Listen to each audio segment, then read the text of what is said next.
Kumpulan dongeng anak Nusantara. Dongeng merupakan sebuah cerita fantasi atau khayalan yang tidak benar-benar terjadi. Tujuan pembelajaran dongeng kali ini adalah supaya siswa mampu menguraikan pesan yang terkandung dalam dongeng secara lisan. Penilaian mendongeng kali ini adalah ekspresi, intonasi, kejelasan suara, dan kejelasan cerita. Selamat menyaksikan. Halo, nama saya Tessa. Hari ini saya akan mendongeng cerita tentang asal mula mengapa anjing, kucing, dan kelinci bisa menjadi hewan peliharaan. Dahulu kala ada hutan rimba yang terkenal angker. Karena jika ada manusia yang masuk ke hutan itu tidak bisa keluar lagi.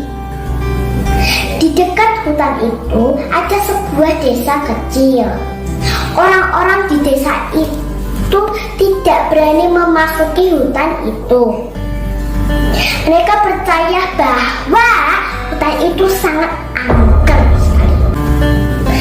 Di desa itu ada nenek Yani yang tinggal bersama cucu laki-lakinya. Suatu hari nenek akan pergi ke kota dan cucunya yang bernama Dino tidak diajak. Belum berangkat ke kota, nenek berpesan pada Dino, "Dino, kamu jangan bermain di dekat hutan ya, karena hutan itu berbahaya."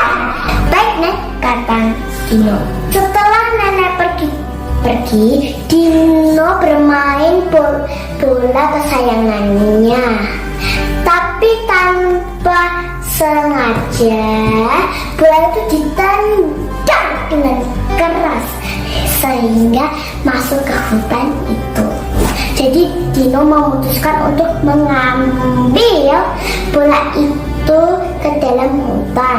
Dino berpikir akan lari cepat dan mencari bola itu. Setelah itu dia akan ke desa. Saat Dino lari, tiba-tiba aduh, ternyata Dino terjatuh, terpeleset ke dalam lubang. Dino berteriak, "Tolong, tolong!"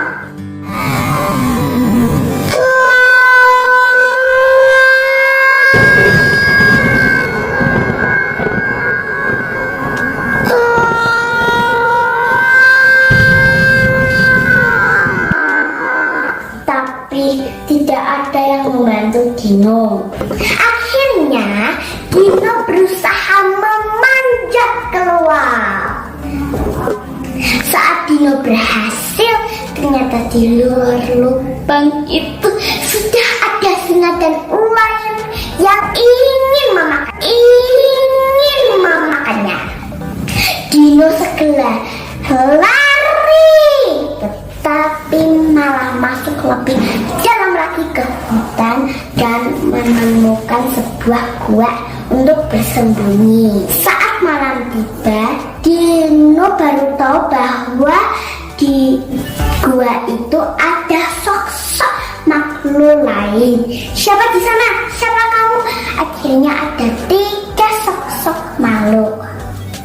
Dino akhirnya melihat 3 sosok binatang itu yang belum dia pernah lihat sebelumnya. Akhirnya binatang itu mengenalkan diri. "Halo, nama saya Leo," kata binatang pertama. "Halo anak kecil, nama saya Lea," nama binatang yang kedua. "Halo anak kecil, nama saya Cici," kata binatang ketiga. "Kenapa kamu bersedih? Di hutan ini kami tidak pernah melihat anak masuk ke hutan ini." Dino menangis.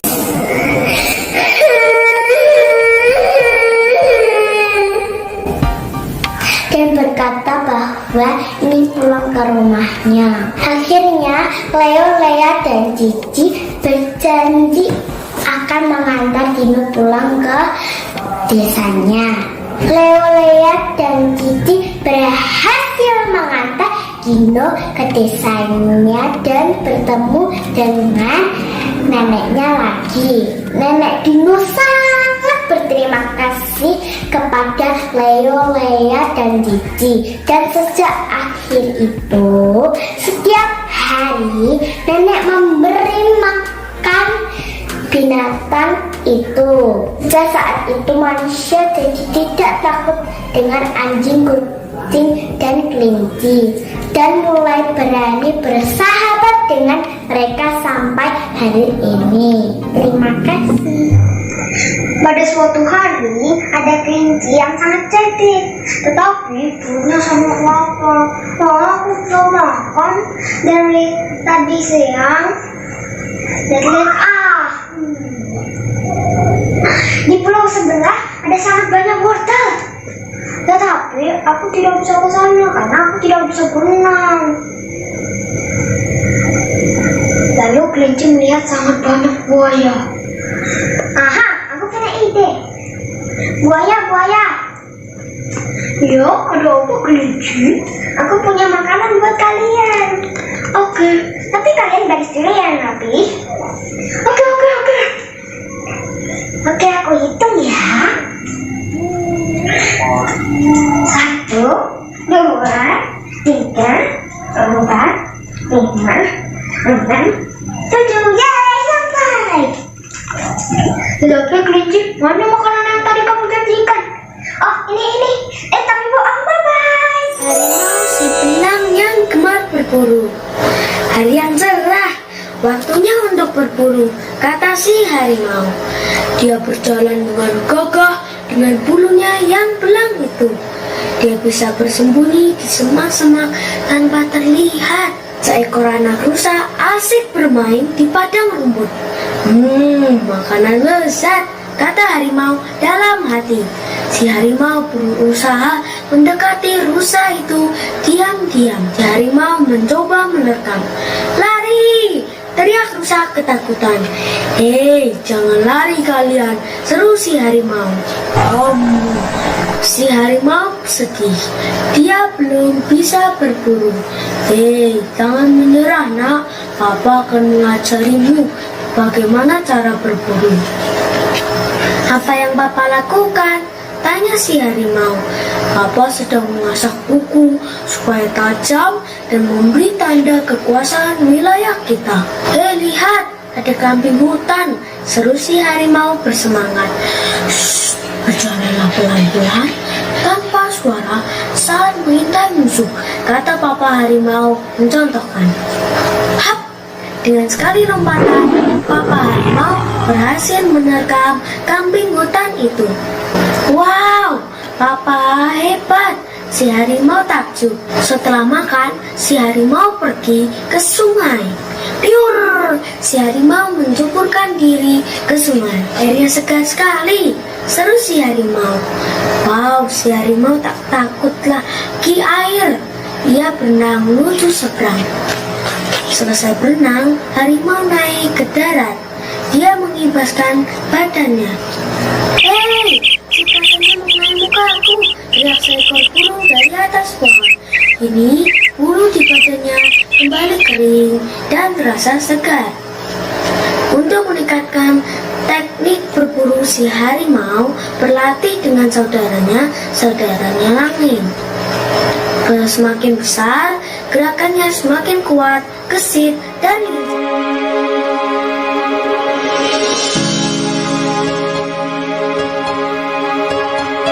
Pada zaman dahulu kala di dataran tinggi Dieng ada sebuah desa yang subur dan makmur. Di desa tersebut tinggallah seorang putri yang cantik bernama Putri Sintadewi. Kecantikan Putri Sintadewi sangat memukau hingga pemuda-pemuda ingin menikah dengannya.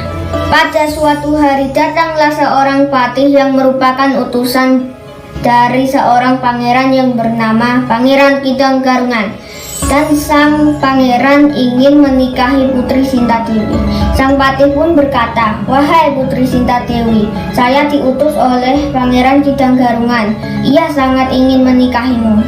Lalu sang patih menceritakan kekayaan Pangeran Kidang Garungan. Mendengar cerita sang Patih, Putri Sintadewi pun merasa tertarik dan ia pun berkata, "Patih, saya akan menerima tawaran pernikahan dari pangeran." Hari yang dinanti pun tiba. Putri Sintadewi dengan hati yang gembira menunggu kedatangan pujaan hatinya. Tibalah saatnya sang putri untuk melihat wajah sang pangeran untuk pertama kalinya. Namun betapa terkejutnya Putri Sintadewi ketika melihat wajah sang pangeran. Ternyata wajahnya lebih menyerupai seekor kidang. Hal ini akhirnya membuat Putri Sintadewi tidak ingin melanjutkan rencana pernikahannya. Putri Sintadewi pun terdiam dan akhirnya ia mendapatkan sebuah ide agar rencana pernikahan itu dapat digagalkan. Ia pun menjawab, "Pangeran, aku bersedia untuk menikah denganmu dengan satu syarat. Desa ini telah lama menderita karena kekeringan. Saya ingin pangeran untuk mencari sumber air di desa ini agar rakyat tidak lagi menderita kekurangan air." Pangeran pun setuju dengan persyaratan itu. Tak lama kemudian, setelah menggali cukup dalam, sumur yang digali Kidang Garungan mulai mengeluarkan air. Untuk menggagalkan pangeran, Putri Sintadewi pun akhirnya menyuruh pengawal untuk menutup sumur yang digali Kidang Garungan itu. Pangeran Kidang Garungan yang masih berada di dalam sumur pun terjebak dan terkubur. Namun setelah beberapa saat, tanah yang menutup sumur itu pun bergetar dan tiba-tiba keluarlah Pangeran Kidang Garungan dari dalam sumur melompat ke permukaan tanah. Bersamaan dengan keluarnya sang pangeran, dari dalam tanah itu menyembur deras air panas yang terus mengalir tiada henti. Air panas pun menggenangi tempat itu dan mengubah sumur itu menjadi sebuah kawah. Semenjak saat itu, kawah itu dinamai Kawah Sikidang. Terima kasih untuk mendengar. Bye. Si pahit lidah. Di Sumedang, Sumatera Selatan, ada seorang pangeran sakti yang bernama Srunting. Dia suka iri hati dengan apa yang dimiliki orang lain. Srunting mempunyai seorang istri dan adik iparnya yang bernama Arya Terbing. Dia mempunyai ladang yang bersebelahan, hanya dipisahkan tanaman cendawan yang menghadap ke Arya Terbing menjadi logam emas, yang menghadap ke Srunting menjadi tanaman parasit. Srunting iri hati dan Srunting pun menyalahkan Arya Terbing. Srunting mengajak berkelahi. Arya Terbing membujuk istri Srunting untuk memberitahukan kelemahan kakaknya itu, dan diberitahukan bahwa kelemahan Srunting pada tumbuhan ilalang yang bergetar meskipun tidak tertiup angin.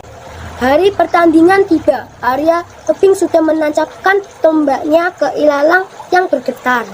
Meski tak tertiup angin, Srunting pun akhirnya terluka parah. Srunting pun merasa dikhianati istrinya. Ia pun pergi mengembara dan bertapa di Gunung Singgutan. Ia mendengar suara yang merdu.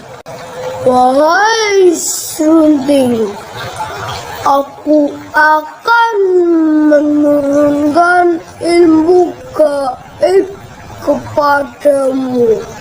Tapi kamu harus bertapa di bawah pohon bambu sampai daun-daunnya menutupi tubuhmu. Sekarang ia menjadi sakti lagi. Setiap perkataan yang keluar dari mulutnya akan menjadi kenyataan dan kutukan." Suatu hari di perjalanan pulang ke Sumedang, Ia mengutuk semua pohon tebu menjadi batu. Lalu ia mengubah bukit gundul itu menjadi hutan kayu, sehingga orang-orang di situ berterima kasih padanya. Lalu dia tiba di desa Karang Agung. Serunting melihat kakek nenek yang ramah dan baik hati, tinggal di gubuk tua. Lalu ia pura-pura meminta seteguk air minum. Rupanya kakek nenek itu ingin mempunyai anak, maka Serunting pun mengabulkannya. Dan mereka sangat bahagia dan berterima kasih pada Serunting.